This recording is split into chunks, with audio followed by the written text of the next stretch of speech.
Assalamualaikum warahmatullahi wabarakatuh.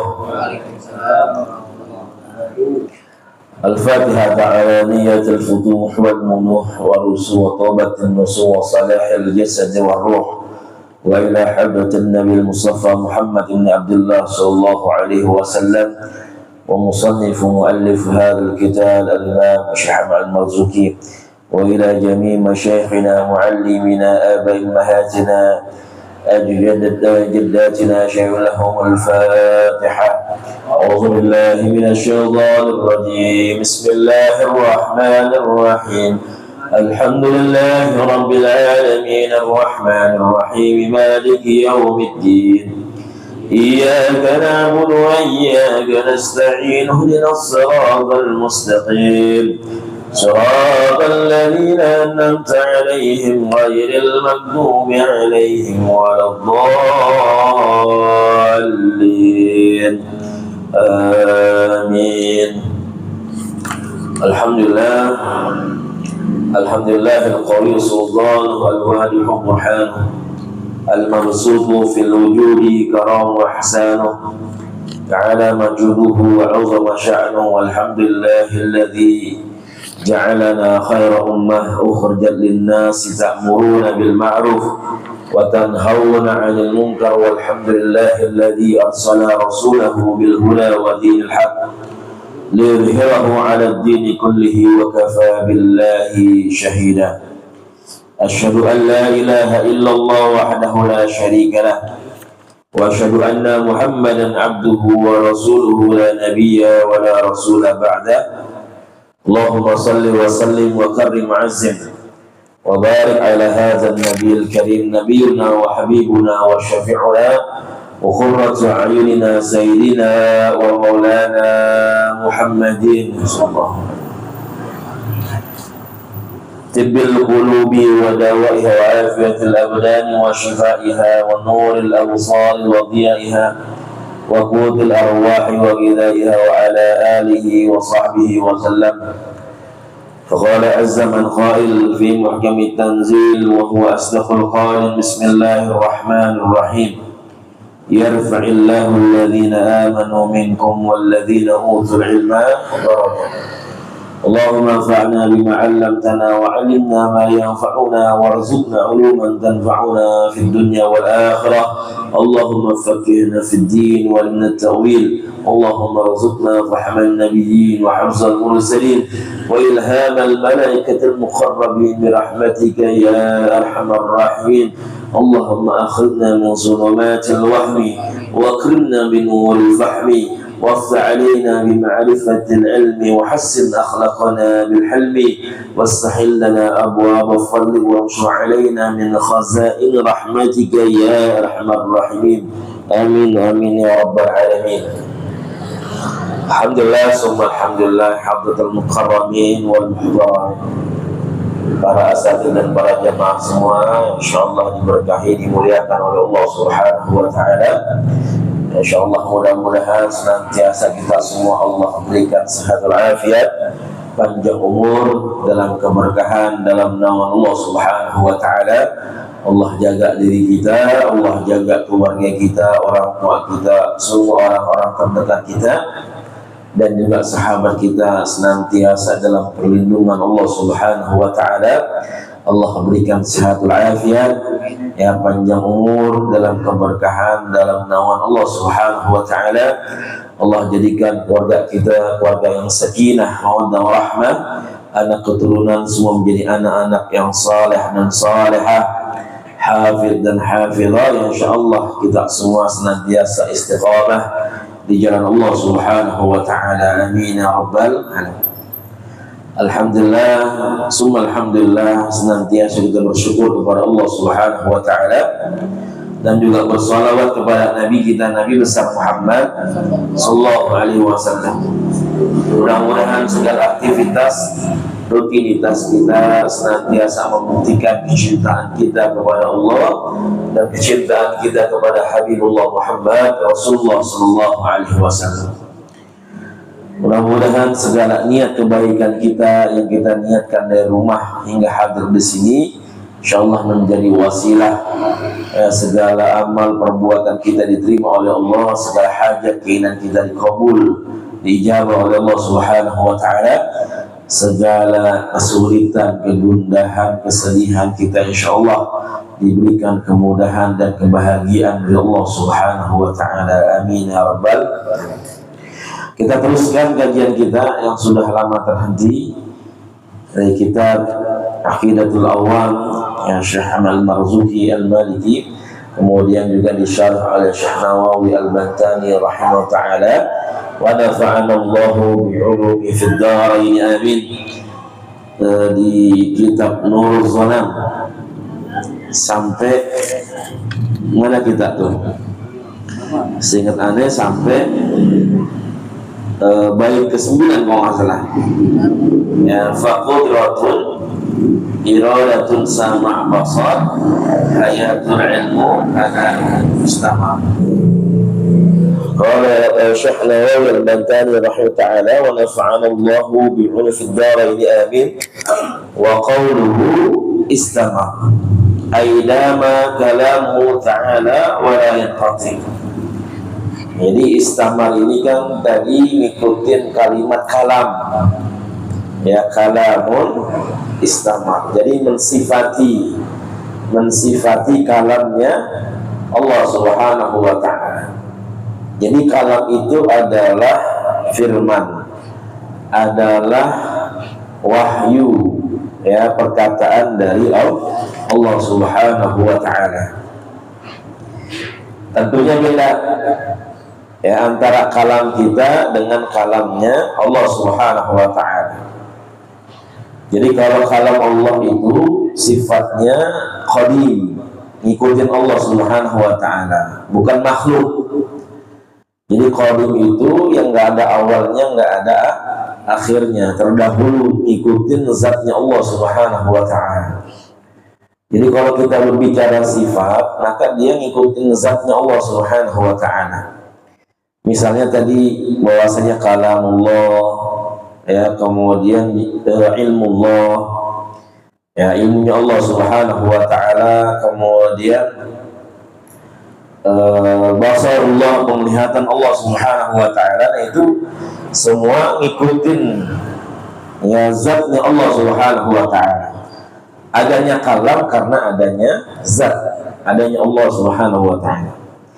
Adanya basar, melihat, karena adanya Allah. Nggak mungkin yang namanya basar, penglihatan itu berdiri sendiri tanpa Allah.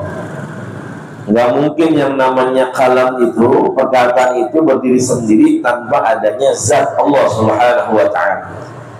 Ya, jadi ngikutin zatnya Allah Subhanahu wa ta'ala. Kalam, perkataannya Allah, ngikutin zatnya Allah Subhanahu wa ta'ala. Begitu juga sam'ullah, pendengarannya Allah.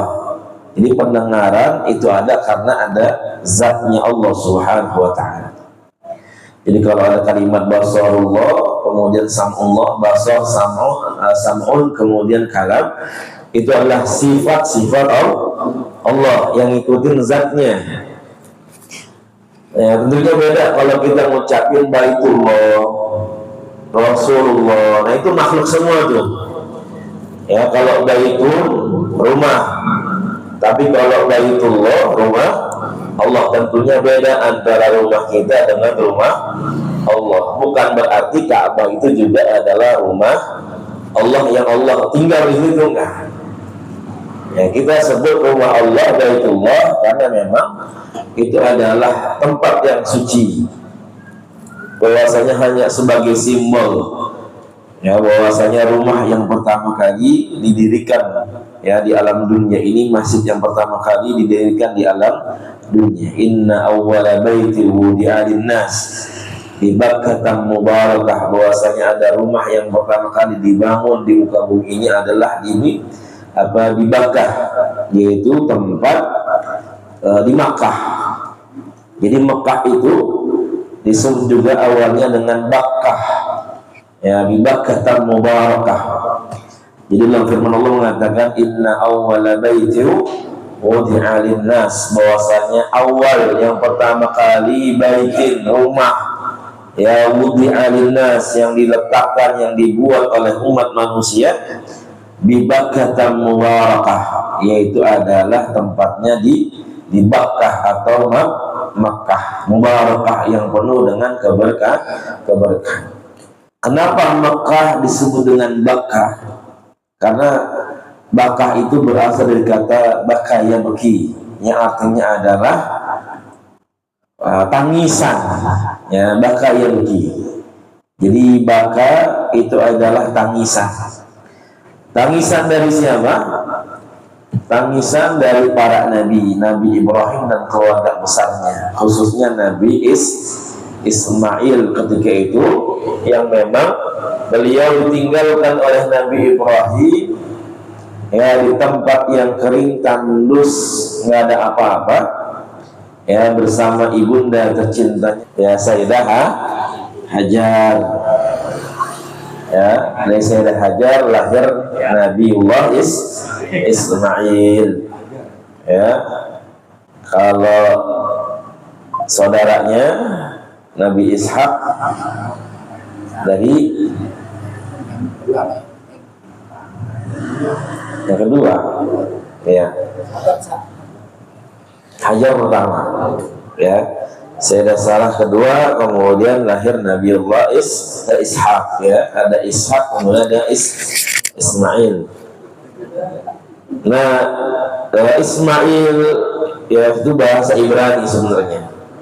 Isma artinya mendengar, il itu adalah Tuhan, Allah Subhanahu wa Ta'ala. Artinya Allah mendengar doanya Nabi Ibrahim yang minta anak, ya, yang doanya ada dalam Al-Quran tuh, ya, Rabbana hablana minas salihin, Rabbi habli minas salihin, Rabbi habli minas salihin.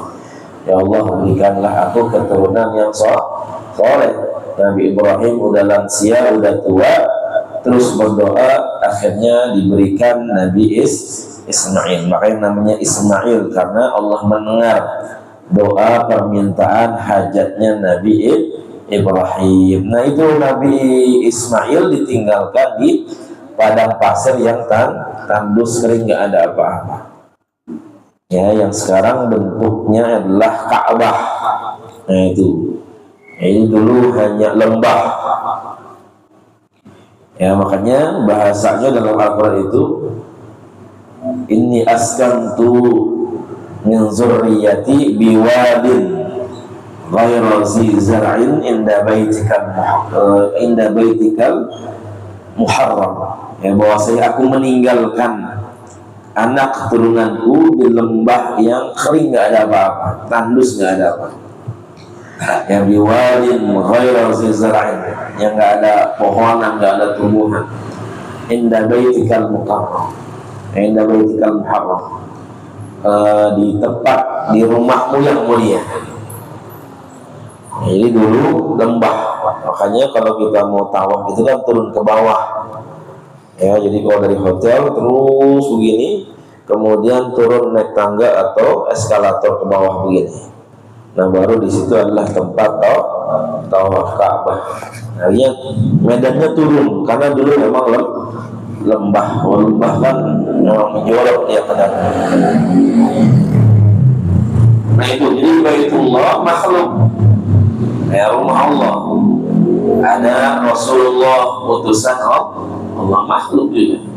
Itu enggak tergantung kepada zatnya Allah Subhanahu wa Ta'ala. Beda dengan sifat-sifat Allah. Kalau di sifat Allah ada sam'un, basar, kalam, ya, ilmun, hayat. Nah, itu menempel atau ngikutin dengan zatnya Allah. Tapi kalau ada Baitullah, ada Rasulullah, kemudian ada juga naqatallah.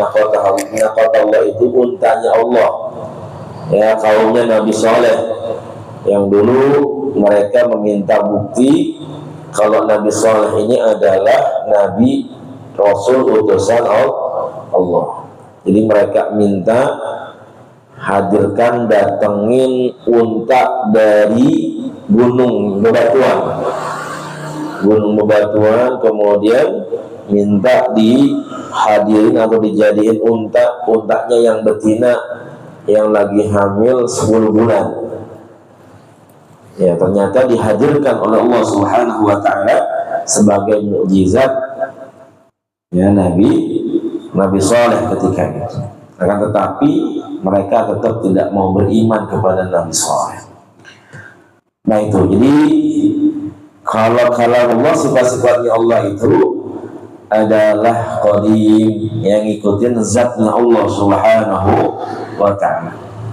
Wa qawlu istamar, nah ini kan mensifati kalamnya Allah. Bagaimana sih kalamnya Allah? Dama kalamu ta'ala. Jadi dama itu dawam, mudawamah. Jadi terus menerus kalamnya Allah Subhanahu wa ta'ala, wala yanqati, enggak pernah berhenti, enggak pernah terputus. Jadi jangan dibayangin kalamnya Allah seperti kalamnya kita yang ada jedanya ya, yang ada berhentinya. Wallahu a'lam. Jadi semua kita kembalikan kepada Allah Subhanahu wa ta'ala.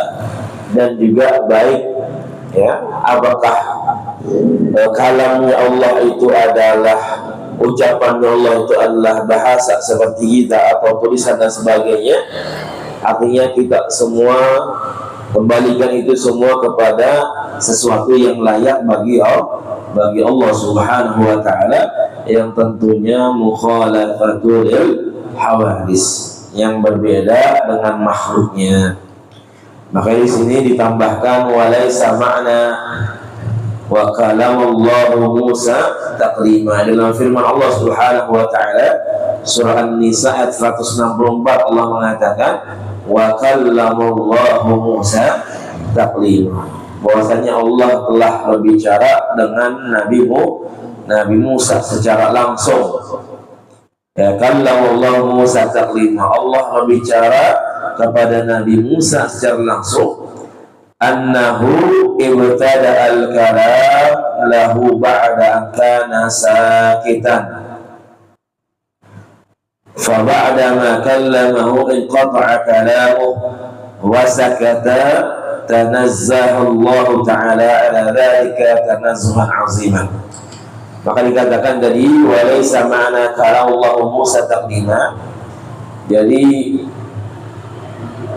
jangan diartikan atau jangan dimaknakan ketika Allah berbicara kepada Nabi Musa annahu ibtada al-kalam lahu, bahwasanya Allah Subhanahu wa ta'ala yang memulai ya kalamnya itu kepada Nabi Musa. Ba'daan kana sakitan, yang tadinya nggak ada kalam, nggak ada ucapan, tiba-tiba Allah berucap kepada Nabi Musa. Wasakata, kemudian setelah itu Allah diam. Ya, ini membedakan kalamnya Allah dengan kalamnya kita. Kalau kita tadi bicara nggak? Kalau ketemu orang yang tadinya nggak bicara, kemudian kita bicara. Nah, setelah bicara, apakah kita ngomong terus? Pasti habis bicara kita berhenti, kita terdiam. Itu kita. Ya, jadi ketika kita menafsirkan wa kallamallahu Musa taklima surah An-Nisa ayat 164, ketika Allah mengatakan bahwasanya Allah berbicara kepada Nabi Musa secara langsung, artinya bukannya sebelumnya Allah nggak berbicara kepada Nabi Musa, atau setelah Allah berbicara kepada Nabi Musa Allah langsung diam, nggak ada berbicara lagi, nggak ya. Maka jangan dimaknakan seperti itu. Maka dikatakan di sini tanazzahullahu an zalika tanazzuhan 'aziman. Kita bersihkan, kita jauhi dari penafsiran, pemikiran, pemahaman tersebut ya, dengan sejauh-jauhnya, dengan sesuci Allah Subhanahu wa ta'ala. Ya, artinya jangan disifati bahwasanya kalamnya Allah itu ya seperti kita yang tadinya diam, kemudian bicara, habis bicara kemudian diam lagi, enggak. Makanya tadi dikatakan kalamun istamar, apa kalam ucapan yang terus menerus. Nah, ini harus kita pahami istamar di sini. Ya, istighfar di sini memang nggak ada jedanya. Yang tadinya memang dari awal udah berbicara, kemudian dan terus berbicara, ya, terus berkalam. Ya. Bagaimana kalamnya Allah? Kita kembalikan kepada Allah Subhanahu wa Ta'ala. Apakah bentuknya suara, ya, ataupun ucapan dan sebagainya? Nah, itu semua sesuatu yang memang layak bagi Allah, yang harus kita pahami. Ya, yang namanya kalam Allah itu memang benar adanya, kemudian sifatnya qadim, ngikutin zatnya Allah Subhanahu wa Ta'ala. Ya, ada kalam, ada qaul. Ya, kalau kalam itu memang langsung diucapkan. Ya, Allah mengucapkan langsung, itu namanya kalam. Sama misalnya kita mengatakan kalam. Jadi ketika ada orang berbicara, ya, mengatakan kepada kita langsung, itu namanya kalam. Tapi beda ya kalamnya manusia dengan kalamnya Allah. Tapi kalau qaul itu kita nyampein, ya, omongannya orang. Ya, misalnya Bang Ustadz Jaud ngomong begini, kemudian kita sampai ke teman kita. Ya, omongan beliau tidak sampai, itu namanya qaul, bukan kalam. Kalau kalam ini orang ngomong langsung ke kita. Tapi kalau qaul ini orang ngomong ke temannya, kemudian temannya nyampein ke kita, itu namanya qaul. Ya, maka kalau kita belajar hadis kan qala, ya, haddatsana qala, ya, Ibnu Mas'ud, haddatsana Ibnu Abbas, qala Ibnu Abbas, dan sebagainya, sampai qala Rasulullah sallallahu alaihi wasallam. Yang tadinya perkataannya Rasulullah itu disampaikan oleh para sahabatnya Rasulullah sallallahu alaihi wasallam. Ya, sampai ke kita qaulnya Rasulullah yang dulu pernah diucapin oleh Rasul, kemudian disampaikan oleh para sahabatnya, terus nyambung ke kita baca, maka itu namanya qaul. Karena Rasulullah yang mengucapkan itu, tapi nggak langsung ke kita, lewat para sahabatnya. Tapi kalau kalam ini adalah dikatakan atau diucapkan langsung kepada kita, ya, yang mendengarnya. Nah, ini ya, jadi kalamnya Allah Subhanahu wa Ta'ala nggak terputus, ya, nggak ada akhirnya. Maka di sini dikatakan, ditegaskan, wa innamal ma'na annahu ta'ala bi fadli azal al-mani'a an Musa alaihi salam wa khalaqa lahu sam'an wa quwwatan hatta adraka bihi kalamul qadim. Makna dari ayat An-Nisa tadi, ayat 164, maksudnya adalah annahu ta'ala bifadlih, ya, Allah Subhanahu wa Ta'ala dengan keutamaannya, dengan kemuliaannya, azalal mani'a, menghilangkan penghalang yang dimiliki oleh Nabi Musa. Ya, jadi dihilangkan tuh, ya, penghalangnya, tabirnya, ya, hijabnya, sehingga Nabi Musa bisa berbicara langsung dengan Allah Subhanahu wa Ta'ala. Wa khalaqa lahu sam'an, ya, Allah menciptakan yang namanya pendengaran, wa quwwatan, kekuatan, hatta adraka bihi kalamul qadim, sampai dia bisa mendengar, mengetahui yang namanya kalamnya Allah yang qadim. Ya, jadi Allah berikan kekuatan dulu, Allah bukakan hijabnya, penghalangnya, penutupnya, kemudian Allah berikan kekuatan untuk mendengarkan apa yang disampaikan oleh Allah Subhanahu wa Ta'ala. Jadi Allah sebenarnya sudah berbicara, cuman terhijab ketika itu, ya, terhijab, ya, sehingga Nabi Musa baru dengar setelah hijabnya dibuka, disingkap oleh bahasa kita, kemudian diberikan kekuatan, ya, diberikan yang namanya pendengaran, sampai dia bisa mendengar atau mengetahui kalamnya Allah Subhanahu wa Ta'ala. summa mana'ahu ba'da wardihi. Ya, summa mana'ahu. Kemudian ya, setelah Nabi Musa mendengar, ada saatnya di mana ditahan lagi oleh Allah Subhanahu wa taala. Ya, Nabi Musa istilahnya tidak mendengar ila ma kana alaihi qabl sama'i kalami, seperti bagaimana awal ketika Nabi Musa itu tidak mendengar kalamnya Allah Subhanahu wa taala. Jadi ditahan sama Allah. Artinya hijabnya ditutup lagi. Ya. Sehingga bahwasanya Nabi Musa nggak bisa dengar lagi. Ya, wa hadza ma'na kalami ta'ala li ahli jannah.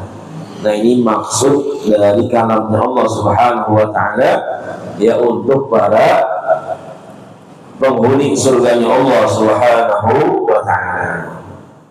Ya, jadi nanti di yaumil akhirah ada orang mereka yang diizinkan mendengarkan kalam Allah Subhanahu wa taala, ada mereka yang diizinkan langsung ya untuk melihat Allah Subhanahu wa taala. Sama melihat juga, bukannya tadinya kita nggak ngelihat, bukannya Allah itu nggak ada.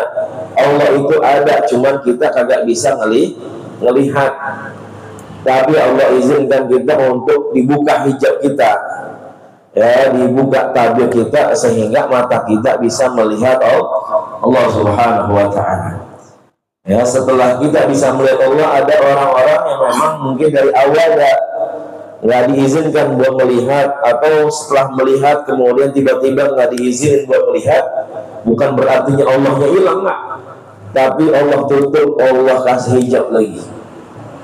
Ya, seperti itu. Sama dengan nanti para penghuni surganya Allah Subhanahu wa taala. Ya, jadi Allah itu terus berbicara, kalam Allah itu terus menerus. Tapi memang ada saatnya hambanya itu bisa mendengar, ada saatnya hambanya tidak bisa mendengar. Ya, bahkan di yaumul hisab ada orang yang diajak bicara sama Allah Subhanahu wa taala. Ada orang yang juga tidak diajak berbicara oleh Allah Subhanahu wa taala. Ya, wala yukallimuhum Allah wa la yanzur ilaihim. Allah nggak mau bicara sama mereka, bahkan ngelihat aja pada mereka Allah udah. Allah nggak mau. Jangankan ngobrol, jangankan ngomong, yang ngelihat aja Allah nggak mau. Ya, na'udzubillah wa na'udzubillah. Ya, jadi dari awal kalau di yaumul hisab itu kita diperintahkan atau kita diperbolehkan buat ngomong. Tapi ketika pada saat itu ada orang-orang yang memang berusaha, mereka tidak mengakui apa yang telah mereka perbuat ketika di dunia. Ya, maka ada orang-orang yang ketika itu yang tadinya ngomong kemudian nggak bisa ngomong, nggak bisa bicara. Nah, itu di surah Yasin itu yang kita baca. Al-yawma nakhtimu ala afwahihim wa tukallimuna aydihim wa tashhadu arjuluhum bima kanu yaksibun. Pada hari itu kita tutup, kita kunci mulutnya, kemudian tangannya yang berbicara, kakinya yang bersaksi. Sebenarnya awalnya dikasih bicara, tapi ketika berbicara, ya kalau bahasa kita ngelas mulut, ya maka dikunci oleh Allah Subhanahu wa taala, tangannya yang berbicara, kemudian kakinya yang bersaksi. Subhanallah. Ya, berat.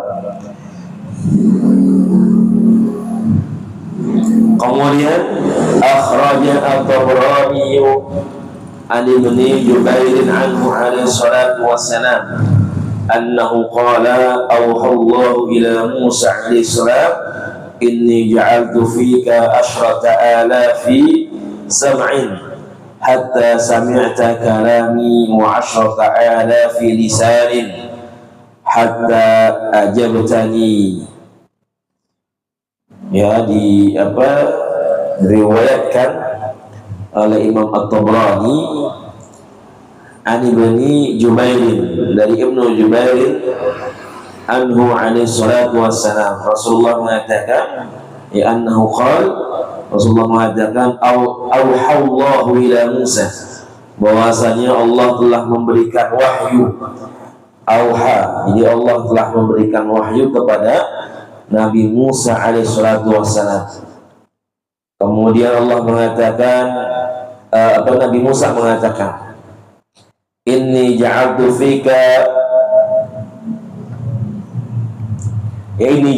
fika asyrata alafin. Oh, yang mengucapkan adalah Allah subhanahu wa ta'ala. Jadi Allah memberikan wahyu kepada Nabi Musa. Ya, Allah mengatakan, inni ja'altu fika asyrata alafi sam'in, bahwasanya aku telah menjadikan, memberikan kepada dirimu ada asyrata alaf, 10 alaf, ribuan, ya, jadi 10.000 sam'in, pendengaran, hatta sami'ta kalami, sampai kamu bisa mendengar ya perkataanku, ucapanku. Jadi Allah berikan dulu tuh asyrata alafi sam'in, ada 10.000 yang kekuatan untuk bisa mendengarkan kalamnya Allah subhanahu wa ta'ala. Wa asyrata alafi lisanin, kemudian ada 10.000 lidah, ya, lisan, lidah, hatta ajabtani, sampai kamu bisa menjawab pertanyaanku atau bisa berbicara denganku, ya. Jadi nggak sembarangan, ya, kalamullah itu sampai Allah berikan 10.000 pendengarannya, 10.000 lisan. Ya, kalau kita gimana tuh, mampu apa enggak tuh dengerin? Ya, jadi ketika Nabi Musa mendengar kalamnya Allah itu kan, Nabi Musa minta, pengen melihat langsung Allah subhanahu wa ta'ala, cuman tidak ditampakkan. Ya, kata Allah, lan tarani, kau gak bakal bisa melihatku. Karena apa? Karena ketika Allah memperlihatkan wujudnya, zatnya, itu semua gunung-gunung pasti hancur. Ya, ketika Allah hanya menampakkan zatnya, itu hancur semua gunung-gunung tersebut.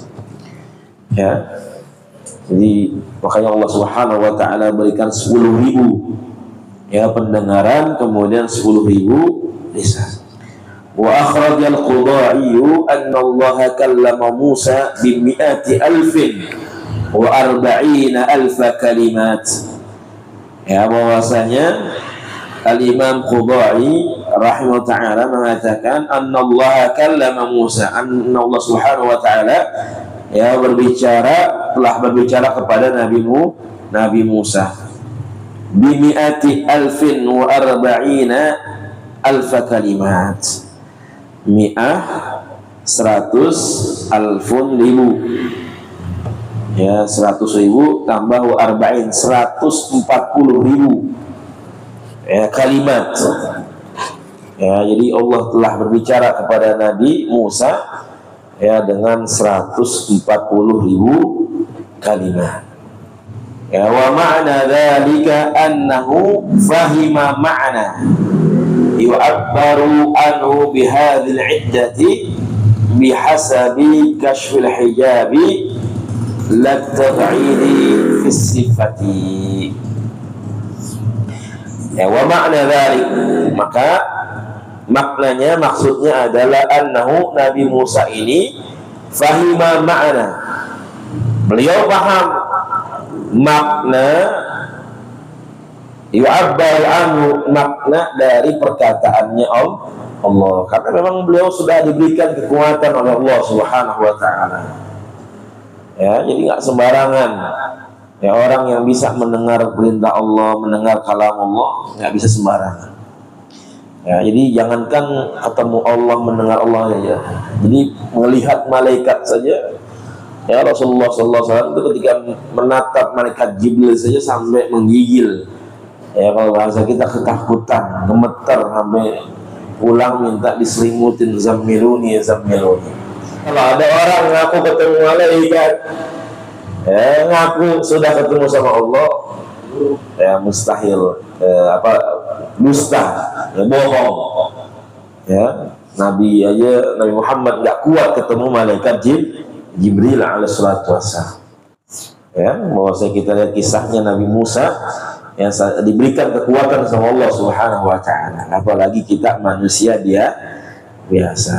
Ya, makanya mudah-mudahan ya bahwasanya senantiasa kita paham ya dengan apa yang memang Allah muliakan dari setiap zatnya, dari setiap sifatnya. Nggak bisa sembarangan ya, nggak bisa seenaknya kita mengatakan tentang bagaimana zatnya Allah Subhanahu wa taala, baik dengan sifat-sifatnya ya, maka semua itu adalah khususan yang Allah berikan hanya untuk orang-orang yang memang mereka adalah pilihan dari Allah Subhanahu wa taala. Mudah-mudahan kita senantiasa lebih mengenal Allah Subhanahu wa taala dan senantiasa mendekat yang memperbaiki diri kita di hadapan Allah Subhanahu wa taala. Amin ya rabbal alamin. Insyaallah kita lanjutkan di pertemuan berikutnya. Hadanallahu wa iyyakum wa lakum. Assalamualaikum warahmatullahi wabarakatuh.